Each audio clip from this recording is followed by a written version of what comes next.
Languagebird is one-to-one, online, personal, professional lessons taught to middle and high school students in foreign language. The mission of Languagebird is really to engage students in language learning that's exciting, and not only about learning the language, but about learning the culture and giving them a bigger perspective, a worldview. I wanted to create something that was about people, not software. How neat is it to take French from somebody who's in Paris, or take Spanish from somebody who's in Peru or in Spain?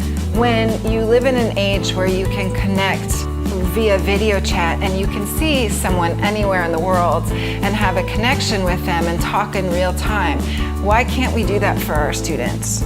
We use Jotform for our enrollment form. So every student who enrolls in one of our classes fills out a Jotform. As an entrepreneur and as a solo entrepreneur with just recently a very small team, time is so critical to me. As we grow, we're adding new services, new products, if you will, new classes, new courses, new options. So every time we add a new option, I don't have to think like, oh, how am I going to do that? Or I need to talk to our developers and they can add that within a week. It's like I can instantly, change our form to offer something new.